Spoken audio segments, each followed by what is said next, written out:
So let's see how economists think about cost, private cost, and social cost. These are some simple examples. I am not an economist, but I'm just teaching it for the sake of the completeness of this course. There are many good articles, videos, books, and so on that explain this.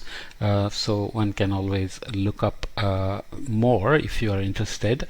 But here we are taking an example of optimal CO2 emission graphic example. What are we looking at? Let's say we are looking at quantity of electricity being produced and price of electricity that customers would pay, and what the producers, the company that produces, would pay. So this is the curve of production. When you set up a company, let's say to produce electricity, even the first unit you produce is going to have a base cost, and as you produce more additional cost, the marginal benefit is going to increase. So the price of electricity is for producing it is going to drop, right? The scale of economy of scale, as you can think of. And then there are people who need electricity. So as more and more people buy electricity, their price can go up because demand goes up. And if so, that is the marginal private cost for electricity. So you can think of this as the supply curve and this as the demand curve. If the demand goes up here, then at some point the profit for adding another unit of production is not going to be enough to continue to produce more, and if the demand drops below that, then the cost of producing also goes up. So you essentially have an intersection where there is an optimal point where electricity is produced to make enough profit for the producer, and the market is able to meet the demand with a price that people are willing to pay for it. Only problem is here there is no accounting of the CO2 that is being produced by the company that's producing electricity. Let's say it's burning coal.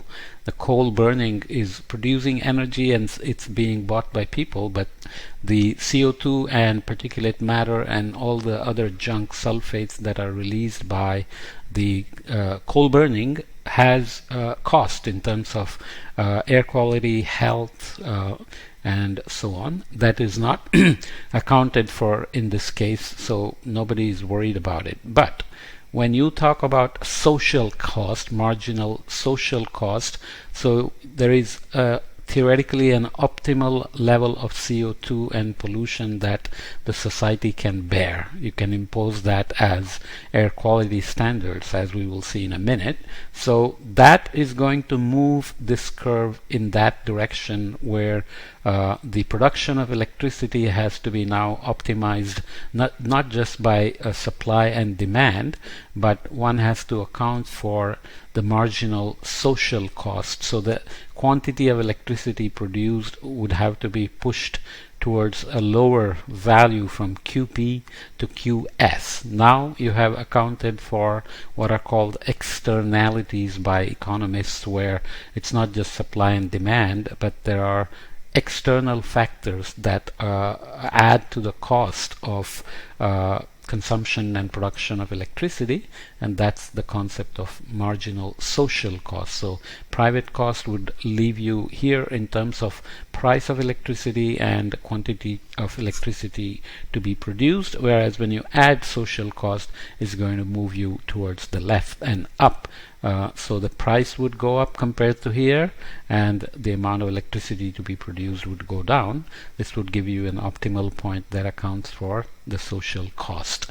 Okay, so how do we do that? If we think about the controls on how we would account for the social cost and get the people to live with a higher cost and get the companies to live with producing less and presumably making less profit unless there are other mechanisms in which they are compensated for this difference. Then you get two approaches. One is the top-down kind of command and regulation approach, where the government decides the air quality standards, amount of electricity to be produced, cost to be set, or amount of coal to be burned. For example, under COP26, countries have agreed to cut down on methane and try to phase out coal, but the mandates are only done for methane rather than on coal, and in fact many countries are still burning coal, as even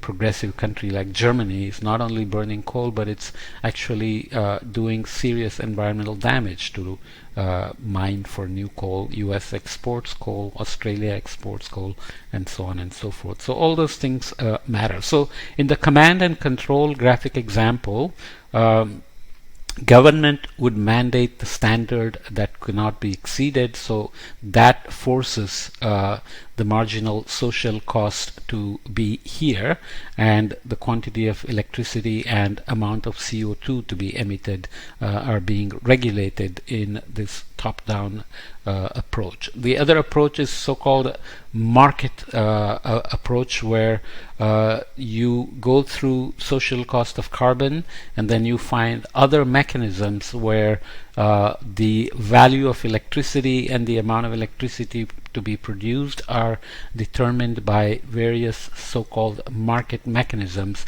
Free market, you allow certain room for the companies and buyers to work with different mechanisms than government mandated standards to decide the cost of electricity and quantity of electricity to be produced. So there the social cost of carbon becomes very critical.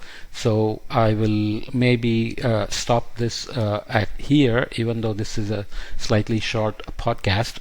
You should stare at these supply and demand curves and optimal points for just worrying about marginal benefits and marginal private costs, and what happens when you add the social cost. I hope the idea of social cost is important, and the examples to be used are very clearly something like smoking, vehicle emission standards, wearing a helmet when you're riding a motorcycle, for example, buying insurance for your car whenever you buy a car, and so on, and emissions test for the cars. For example, when the idea was pushed that smoking is bad and it costs society a lot and the individuals a lot, there was a lot of resistance, but eventually smoking was considered to be bad, despite all the desperate efforts by tobacco companies to work the other way and spread a lot of misinformation. Smoking bans have become very common. Smoking taxes on tobacco have been very high to keep minors from smoking, and also there are rules against selling tobacco to the minors, and so on.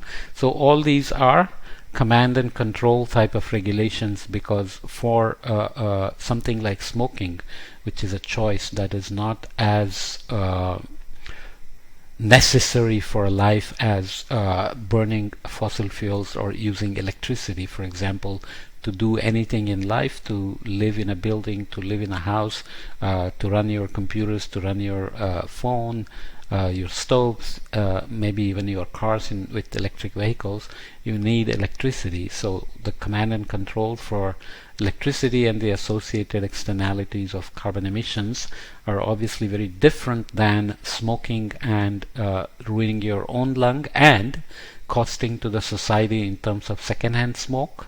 So So even if you're sitting in your apartment and smoking, you can spread the smoke around and cause secondhand smoke, which has serious damage. Plus, you cost the society in terms of healthcare costs as well. So you can see how complicated things get, but you also see that command and control does work when there is enough evidence to convince people that smoking is bad. So can we get the same for climate change?